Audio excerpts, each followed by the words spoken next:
জামাত এতদিন মানে পুষে রাখলো কেন বা থাকলো কেন, এটাই তো আমাদের জন্য একটা এখন যন্ত্রণার বিষয় হয়েছে, এতদিন হয়তো ছিল না।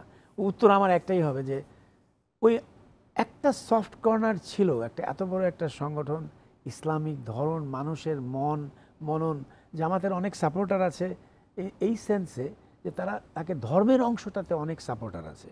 তারা মনে করে জামাত ধার্মিক একটা জিনিস, ওখানে দাড়ি রাখে ভালো, কিন্তু সেটা অন্য বিষয়। এই কারণে হয়তোবা এমনকি বিএনপি বলেন, এই যে উনি যেটা বললো, কেন তাহলে বিএনপি বা আওয়ামী লীগ কেন ব্যবহার করলো, যেহেতু এক্সিস্ট করছে নমনীয়তার কারণে দুই দলই, তো ব্যবহার করার তো দোষ নাই। যখন এক্সিস্ট না করতে দেওয়া হবে তখন আর ব্যবহার করা হবে না।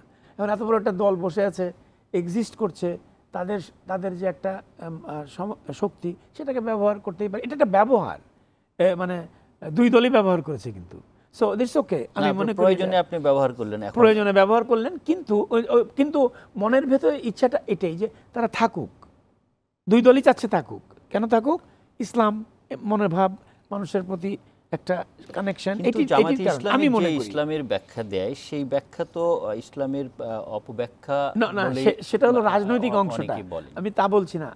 জামাতের প্রতি কিন্তু মানে যারা রাজনীতি বোঝে না, তারা জামাতের প্রতি যে সাপোর্টটা দেয় সেটা কিন্তু দেয় ধর্মীয় আঙ্গিকে, জামাতের রাজনীতির কারণে না। তাহলে তো জামাত পাওয়ারে এসে যেত ইলেকশন করলে, সেটা হয় না।